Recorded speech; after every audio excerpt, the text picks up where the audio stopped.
తాకట్లో ఉన్న మీ బంగారాన్ని విడిపించి ఆ రోజు ఆన్లైన్ రేటుకి కొంటాం. Sharma gold company. ప్రవీణ్ విజయవాడలో ఆ 3 గంటలు ఏం చేశారు? ఎక్కడికెళ్లారు? ఎవరెవరిని కలిశారు? ఆయన కేసులో కీలకంగా మారిన ఏ ప్రశ్నలకు జవాబు దొరికింది? ఆయన విజయవాడలో విశ్రాంతి తీసుకున్నట్టు పోలీసులు గుర్తించారు. పగడాల ప్రవీణ్ హైదరాబాద్ నుంచి ఈ నెల 24న ఉదయం 11 గంటల ప్రాంతంలో బయలుదేరారు. విజయవాడకు సాయంత్రం 5 గంటలకే చేరుకున్నారు. సాయంత్రం 4:45 విజయవాడ శివారు గొల్లపూడిలో పెట్రోల్ కొట్టించి అక్కడ ఫోన్ పే ద్వారా పేమెంట్ చేశారు. అక్కడి నుంచి బయలుదేరి కనకదుర్గ వంతెన వారధి మీదుగా బెంచ్ సర్కిల్ చేరుకున్నారు. 5:20 రామవరప్పాడు రింగుకు కొద్ది దూరంలో బైక్ ఆపి కూర్చున్నారు.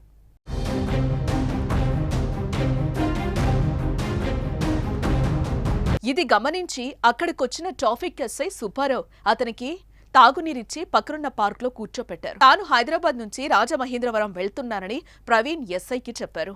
బైక్ హెడ్లైట్ దెబ్బతిని ఉండడంతో అప్పటికే బైక్ ప్రమాదానికి గురైనట్టు తెలుస్తోంది.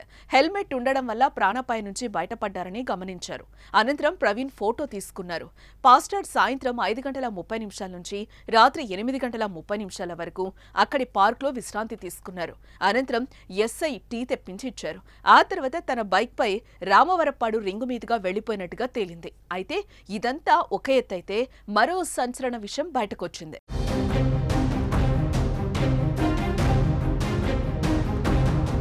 పగడాల ప్రవీణ్ ఓ వైన్ షాప్ లో మద్యం కొనుగోలు చేసినట్టుగా ఓ వీడియో వైరల్ అవుతోంది.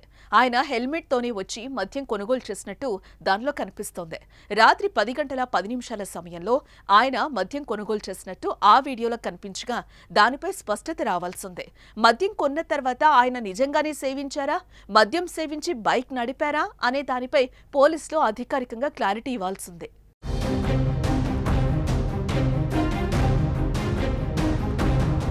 పగడాల ప్రవీణ్ మొదట కంచికచర్ల పరిటాల మధ్య ప్రమాదానికి గురైనట్టు సమాచారం.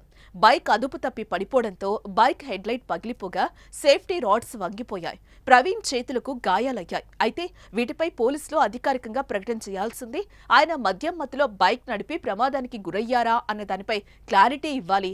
ఈ కేసులో బయటకొచ్చిన ఈ తాజా పరిణామాలతో కేసు మరో మలుపు తిరిగినట్టుగా కనిపిస్తోంది. ఎందుకంటే గత మంగళవారం కొంతమూరు టోల్గేట్ కు సమీపంలో చనిపోయి కనిపించిన నాటి నుంచి ప్రమాదం కాదు హత్య అని క్రైస్తవ సంఘం బలంగా అనుమానిస్తోంది.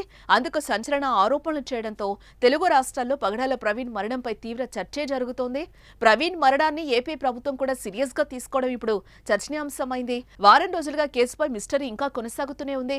ఇప్పుడు ఇంకో విషయం బయటికి రావడంతో కేసు చిక్కుముడి వీడే అవకాశాలు కనిపిస్తున్నాయి. దానికి తోడు పోస్టుమార్టం నివేదిక కీలకంగా మారనుంది.